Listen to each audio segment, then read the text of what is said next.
Hi, I'm Yvonne Askenzie, and today in my Pioneer to Powerhouse podcast series, which is hosted by Askenzie PR, we're going to be talking with Jamie Akhtar, the CEO and co-founder of CyberSmart. Hi, Jamie. Hi everyone. I love the name Pioneer. It's such a great term for a podcast. I suppose the idea of it was I wanted to talk to all the amazing people that I've spoken to over the years and worked with over the years who have been pioneers, who've really, because that's what you are when you're an entrepreneur and you start something. You're a pioneer, and then hopefully you become a powerhouse, which is the whole point of public relations. You hope that you're going to create your clients and turn them to powerhouses. And I think that was the whole essence of this podcast, was to talk to people like yourself and say, what has your journey all been about, really? And when you've taken on a company like Askenzie PR, how instrumental have we been in that journey? And I think that was the essence of this podcast. And I think Super. and I think to introduce you, Jamie, you are well, you've done so many things, haven't you? And you've been cracking computers and hacking computers in the very nicest sense since a kid, I think. I don't know whether you want to take us on your journey from the very beginning to now. Yeah, yeah. Pretty much. I think even before computers, I would take apart every electronical device in the house to the dismay of my parents, and just put them back together again. And I think a lot of it probably stemmed from curiosity into like, hey, how does that work? And I wonder if it'll still work if I can like rebuild it. I remember building a one of those radios, those radio kits you used to get. Yes. Those were so fun. And when you could tune into a station, you could hear something. It was almost like magic was happening because out of nothing, a bunch of pieces of metal and a couple of batteries, you could basically listen to these invisible radio frequencies. So I feel like a lot of my earlier childhood was about reverse engineering stuff as it's known formally. But back then it was just, trying to take it apart and put it back together again. So what made you, Jamie, want to become to run your own business? What, in goodness name, would have made you do something like that? Because it's a hard. And every time I see you, you're running around here and there, and you're always a very calm man. I always love being in your presence because somehow you do it in a very gentle, kind way. Which sometimes where in the business we're in, it isn't particularly kind. We're dealing with some pretty ferocious companies, and it's not that easy to do really well. And you have done well. What is I it? What made you start up in this area? I feel like I was always drawn to creating something and building something. And I think a lot of that stems from trying to make an impact and a difference. And I think we are incredibly fortunate to have all of the benefits and foundations we are, like being born in the UK, access to not just the basics of life, but enough to thrive, like education and the internet and Yeah. in commercial enterprises and all that great stuff really gives you, I think, a foundation to kind of create the world in the way that you see best. But also, I think I'm kind of rooted by this desire to make an impact and a difference. So that's definitely meant that enterprising was going to be the way for me. In fact, I remember when I was in school, I'd like sell and buy anything I could. I remember creating an advert for USB drives. This is like when people were still running around with floppy disks. And I printed out these A4 piece of paper that were like, which would you rather carry around? And it had this stack of like 50 floppy disks and then one USB. That was my advertising material. And did you Um, sell many? I think so. I think so. I remember go probably like 20 or 30 or something like Wow, that. not But bad. that's probably a lot back then, if you make £5 or £10 per thing, it definitely pays for your pocket money and your bag of sweets from the corner shop. So I feel like a lot of that was like earlier on in my life. And I actually went on to do a degree in business management. And I think probably the biggest learning is I don't want to go into business management, or at least not working for a No. large company doing it, because the textbooks we were studying and the topics we're talking about, they seemed like they were like soul destroying. Like we talk about human resources, and it just seemed like a really Yep. like not something that was fun or creative or exciting. and some of the modules I really enjoyed were around like social entrepreneurship and digital marketing. So this is going back to 2006, so quite a while ago. And after I finished that, I was like, I have no idea what I want to do. So I then went and did a master's in entrepreneurship Oh, interesting. because I knew that I didn't want to go in to work for someone.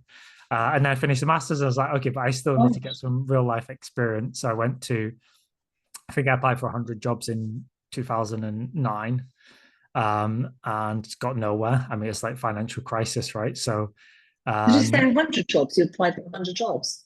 over 100, I think, yeah, at the time. And got absolutely nowhere. So I started my first company. I actually started consulting back then on social media because it was one area where I was probably slightly more advanced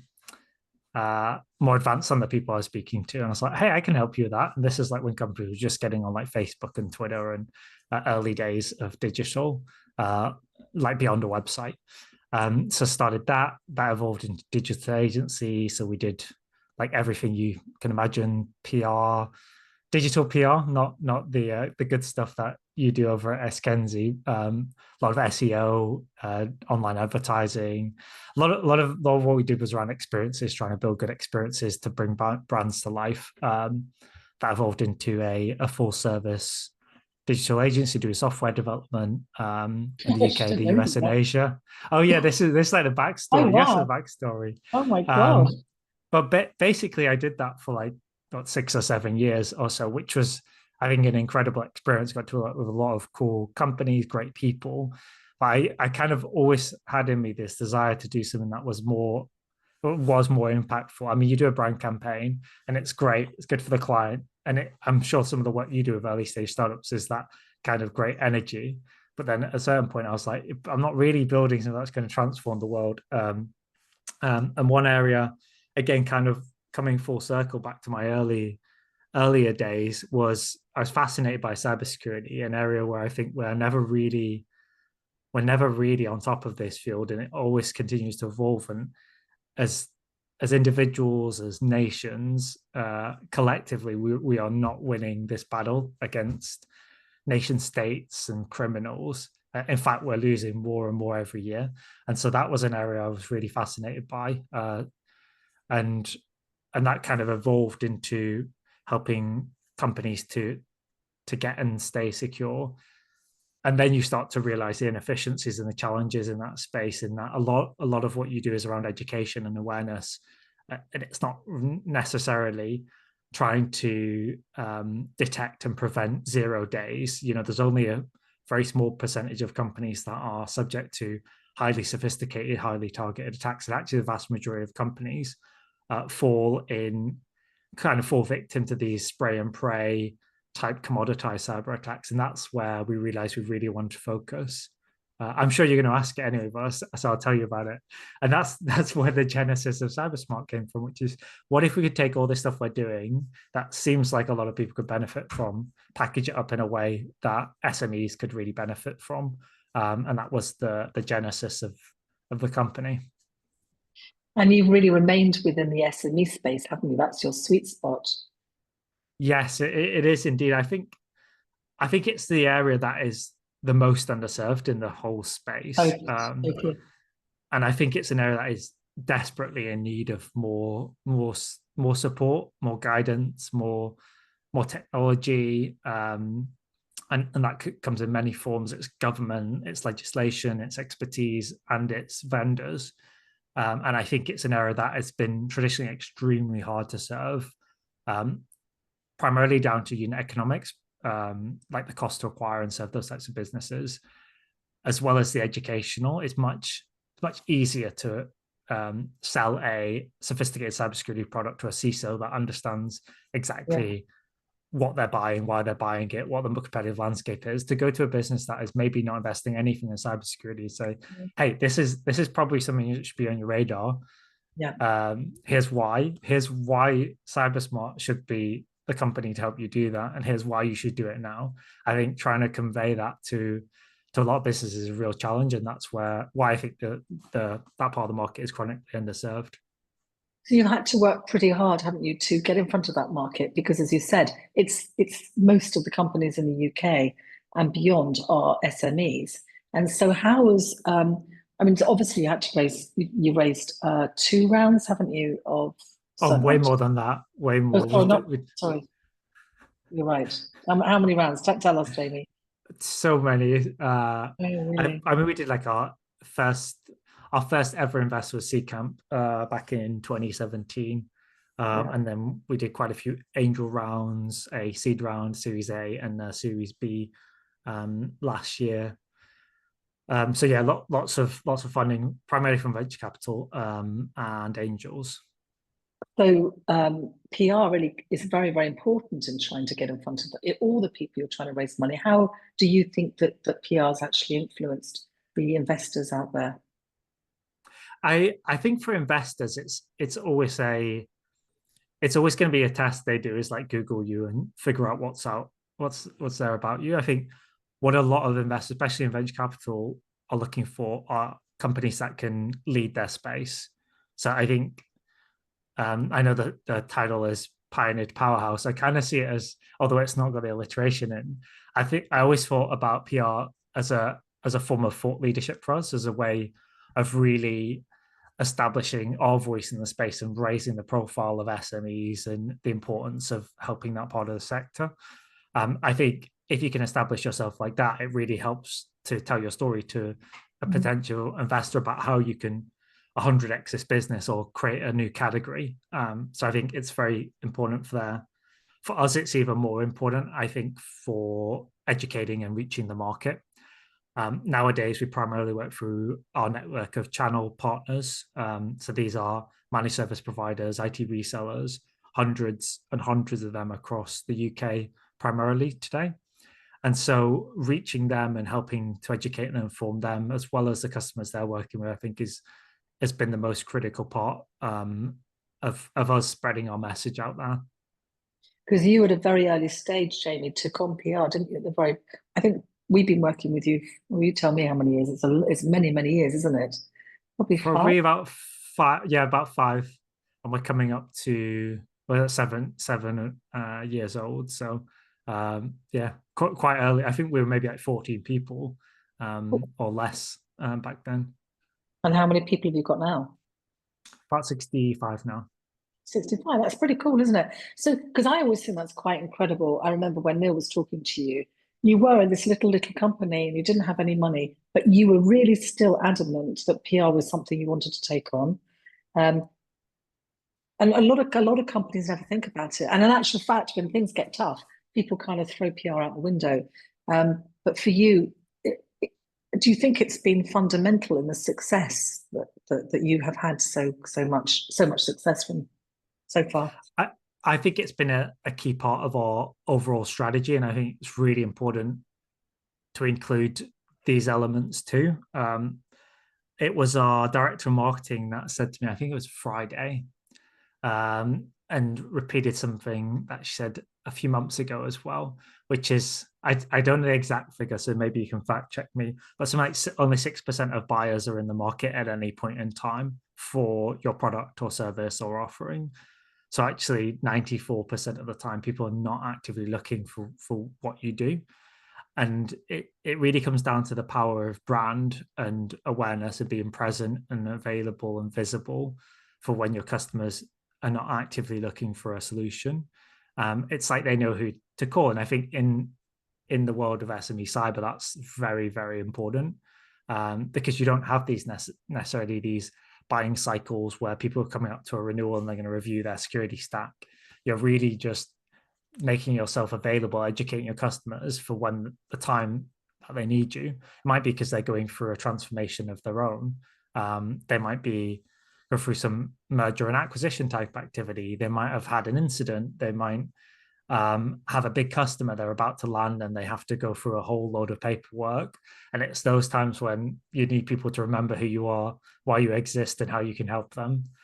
So I think it's part of, I see PR as part of an evergreen strategy around helping to educate the market on your brand and where you sit in that. Well, we all do it together, don't we? Because I think the way that we work with CyberSmart is there's a lot of content that we produce with you. So we have these meetings, don't we, once a week, where we actually ideate and think, what is the content? Who are the people you're trying to reach at the moment? And what pieces of content should we carve and design and write? And we do it together because you guys are very proactive in saying, well, I think we need to get over here. I mean, this would make a good article. And well, I guess now that you've just told me you've done a load of SEO yourself, that's really, really fundamental, isn't it? In creating the right content and getting in front of the right audiences. Yeah, and I think, I mean, our strategy has evolved over the years in terms of PR. Like going from, I think, probably a relative generic stuff, responding to articles, for example, to actually starting to produce new insights for the market. So working with Adam, with Rob, to do things like our MSP survey, where we're speaking with our partners, understanding what needs they've got, how they see the evolution of the market, and then sharing those to benefit thousands more. And I think that way you're creating something new that has mass benefit is really, really, really powerful. And obviously the kind of rapid response have evolved. I'm so glad that we kind of moved on from a lot of that long tail publications, whereas like every few days I'd open the Sun and I'd be in there as tech expert, and I'm like, okay, I'm glad in the Sun. Every few days you'd open the Sun and you'd be in there. Is that what I wouldn't open it, but I would I'd be like, hey, we're over here, and I'm like, what about the Times? Can we go for the Times maybe? Or the Economist? I only read the Economist. Like I get a lot of news feeds coming in, but the only kind of dedicated thing I open and read is the Economist. And so one day I'd like to be featured on there. Oh, Jamie, that's all you have to say. I'm going to write that down, Jamie, because that's always important. One of the things I always say to my clients is, what's your dream? And I always say this usually when we kick off with a client, tell me what your dream is. And then a lot of clients say, I want to be in the FT. And I go, oh God, no, I shouldn't have asked that question, because it's so hard to get to the FT. But actually last week, we got into the FT with one of our clients, which was really cool. And we do it. But if that's what you want, then I'll tell the team that's what we should try and aim for. And I agree with you, the Economist is pretty cool. I think it comes down to whether there's a really great journalist that is interested in cybersecurity. And then we have to, and that's what PR is about, right? It's sitting down and you saying to us, my dream is to get an Economist. I really rate the Economist. And then now, how do we try and get into the Economist? And then, it's our job to kind of look at who it is that's writing. Have they got any special supplements coming out in the next 6 months? Are they going to be writing on cybersecurity? We try and find the tech journalists, or we try and find, we always do our rapid response. So we look at a story that's going to be kind of that's actually happening that day. Is there something that you could say that, you can comment on that story and give an objective viewpoint and actually as a thought leader? But possibly with The Economist, it's down to us now to pick up the phone and actually go and talk to the technology journalist and say, hey, I think you need to speak to this. Is the story's there. You're a UK company, you've raised 25 million, you're really successful. You started up with help from the government, didn't you? Didn't you get some government grants and stuff? You're a proper UK success story. Yeah, I think if we spend a bit of time, we can come up with a good angle. I think there's definitely some there around UK innovation, the UK repositioning itself as a powerhouse when it comes to that landscape. I mean, trying to replicate like the success of American agencies in some of that more fundamental research. Obviously, AI gets a lot of airtime at the minute, but I think anything, Economist loves anything with geopolitics mixed in, technological innovation, aspects like that. So yeah, I'm sure we can come up with an angle. But this is the whole process, right? This is the whole process. We can't have a brainstorm now on the call, but on this podcast. But that's exactly what we need to do. We need to come up with a brainstorm and find out how we can get Jamie Akhtar from CyberSmart into The Economist. That's going to have to be our 2025 mission. So I'm going to make that happen. And that's what it's all about. I love coming up. That's why PR is so exciting, because we always have these creative chats, and you never know where they're going to take you. Out of the 5 years that we've worked with you, what do you think is your most favorite piece of coverage that's got you that's reaped the most rewards? I remember seeing some articles, they went like viral. It feels like they went viral. There's probably just regular amount of coverage for them. They were on I think some of the common themes, because some of them were around like social media, about privacy. I think the common themes were around like accessibility. So the content was accessible, and that's really important for us as a company. Is although cybersecurity is a technical, or can be a technical space, it's an area that is can be extremely broad, very comprehensive. Trying to distill it all down to something that's digestible by an everyday non-cybersecurity expert, I think is really important for us. So I think some of the best coverage we got was around those more accessible topics, like how to configure your social media privacy settings. Our best blog post is around subject access requests and GDPR. So how do you handle those? Often a topic people are not quite sure where to start. So yeah, I think accessible content has always been an area where we've excelled. I think personally, the pieces I'm most proud of have been where we've done research into the industry and helped to replay some of those findings back to the industry. I think benefiting many more than just the people we spoke to. I think we do quite a lot of research and surveys with you, don't we? We normally do surveys off the stands, but we also do surveys with OnePoll or census-wide. So we're coming up with original research. And I think sometimes we've got you hits in PA that maybe you've got 250 pieces of coverage in one foul swoop. Those have been really the bits that I love. And I'm sorry that we've got you in the sun a few times. I apologize. But it doesn't matter you never know who's reading the Sun. Do you know what I mean? It can be picked up on the tube or something like that. I used to work at News International, and I used to be very embarrassed that there I was at News International, and you had the Times, you had the Sunday Times, you had the Sun, and they used to say to me, "Hey, Yvonne, never ever um, belittle the Sun. That had the biggest readership, Mm-hmm. and it would go to the most people, and that would be passed around something like 6 times. So someone would buy it, and someone else would pick it up, and 6 people would actually read it. So sometimes, even though you may get into these newspapers, it's a bit like the Daily Mail. That's now the biggest circulation newspaper in the world. It's huge. And that's another subject. We won't go there. Anyway, you just now said how-to guides were really successful. And the how-to guides is something we've been doing. I mean, I've been doing this for like nearly 30 years. How-to guides are still the thing that get the most hits for all of our clients because people they need to learn. That's what they're searching for. So the how-to guides, the basic stuff, like you say for GDPR, is exactly what people want. And if Yeah, you my personal favorite is the stuff where I'm jumping on before anyone's even seen it. It just comes in. It's all around something new and not necessarily understood. So things around potentially like AI nowadays, deep fakes, technical security, quantum computing. And I think those are the bits I get really interested in because there's often an opportunity to debunk some of the fears that are going around. So there's a recent piece of research around a Chinese lab breaking, I think it was 28-bit RSA, something like that. But just like this means it's inevitable they're going to crack all of our cryptography all around the world, and it's probably going to happen in the next 3 days or something. It's a bit like, no, let's just take a step back and understand how this evolution is going to happen. And obviously, we do need post quantum. It's just trying to put a bit of perspective and context on a lot of these things. So I think that's the bit I get quite interested in, is helping people to get a bit more perspective on the world. And I think cybersecurity is an area where we're dealing with an impossible risk and threat most of the time.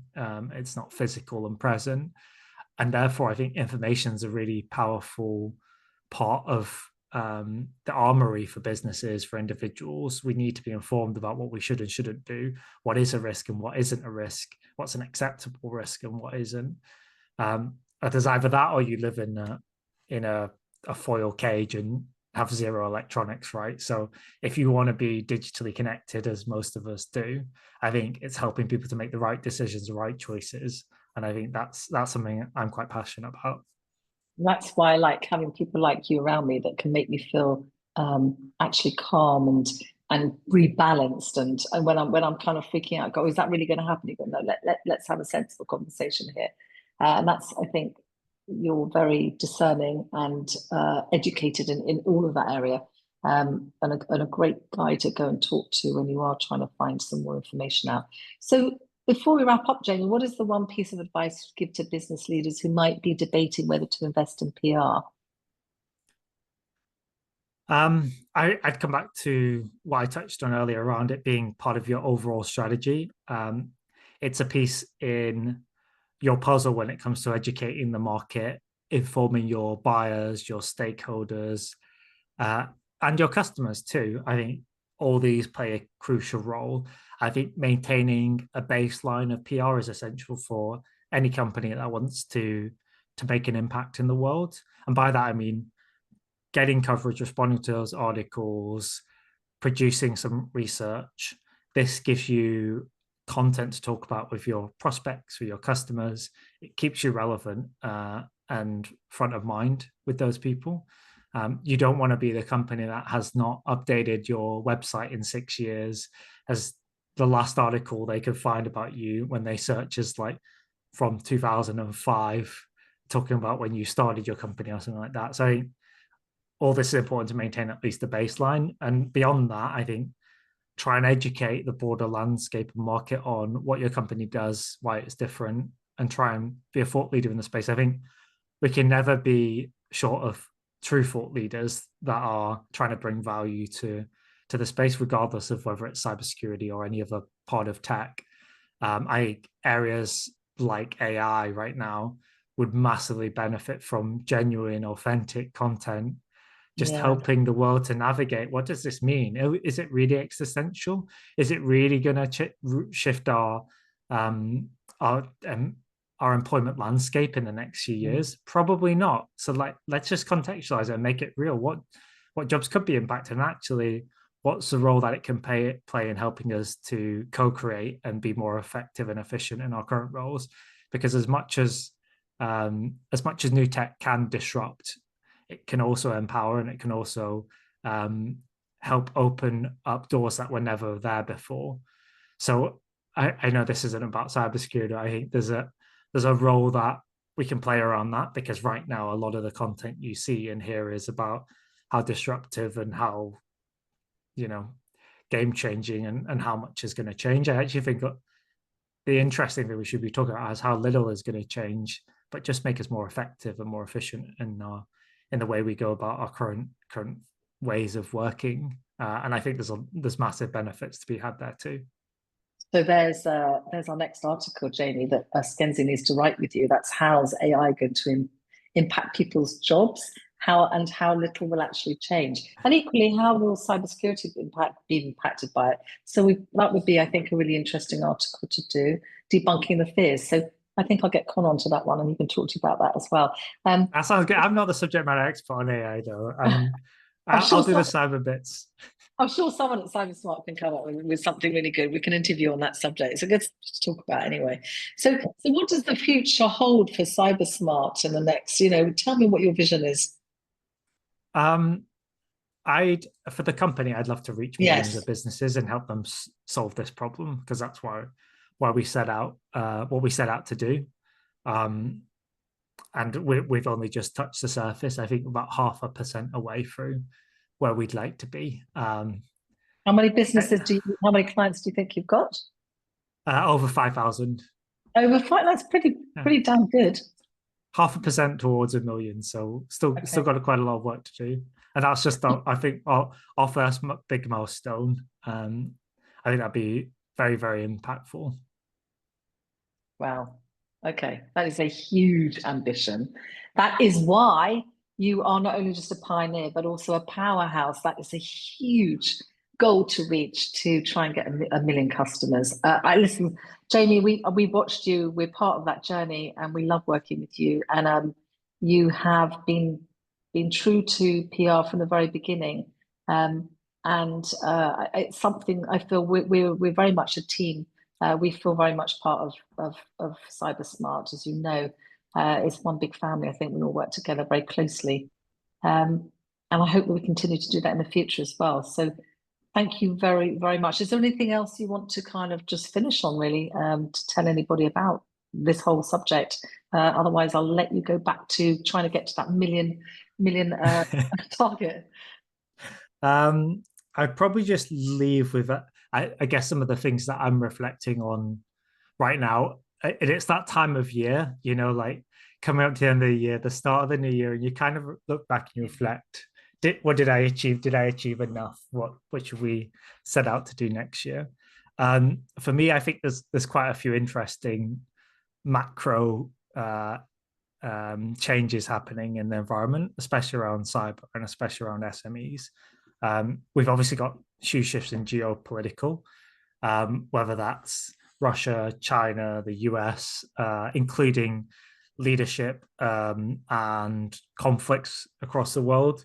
And I think that plays a critical role, not just on cyber, but obviously the broader landscape.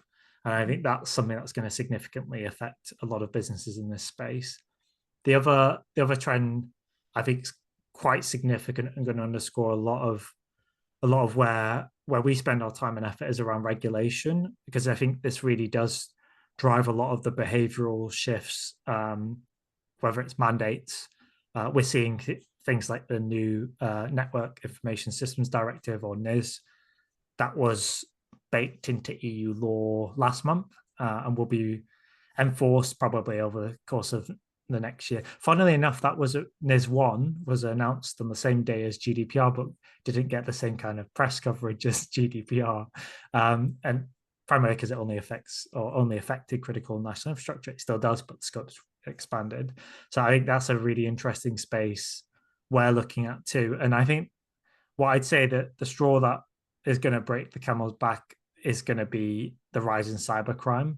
I think we've already seen in the back end of 2024 a surge in criminal activity, and this is, for me, it's concerning, because it's like after everything we're doing, of all the education, all the support, all the vendors that are out there trying to help companies, we're still not managing to stop this. And so I think we still need to continue challenging this paradigm around that we just need more defenses and we just need more layers. I think we need the arrival of things like the passwordless future to come faster. We need businesses to be secure by design and by default, and technologies. And I think we all need to be working towards that more secure digital future. At CyberSmart, the proposition we deliver to our customers and the partners that serve them is called complete cyber confidence. I think ultimately we need to be moving towards a place where people are more confident in technology. And I think more than ever we've lost that. So let's encourage others out there in the space to keep pushing on their mission to reach as many businesses, individuals, enterprise, governments as they can, educate the market more, support them on that journey, so we can all feel more confident when it comes to the digital world we're in. Gosh, that's quite heavy actually to end on, but I will end on that one. But you did ask. I did ask, but it's a bit depressing, isn't it? Because I've been hammering on about this. I've been writing about cybersecurity for the last 30 years, and I do wonder whether anyone's actually listened to anything we've done. Because I still think it's worse than it was 30 years ago. But I'm an endless optimist, Yvonne. I believe like we can still change the world. We just need to work harder to do so. Well, listen, with people like you, I'm convinced we can do it. And as you said, it's more layers. It's together securing a digital future. It's educating and educating. It's still, all we have to do is go out and educate as much as we possibly can. So that comes back down to content, really good content, great people like you. And let's hope that PR continue to play a part in that. Jamie, thank you so much. I really, really appreciate your time. Fantastic talking to you. And I'm really pleased to have heard the backstory as well, because I didn't know all of that. Keep it a secret. I'll keep it a secret. All right, we'll catch up soon. And I now have to make sure we get you into The Economist. Thank you, Yvonne. All right, take care. All right, speak to you soon. Cheers. Cheers. Bye-bye. Bye.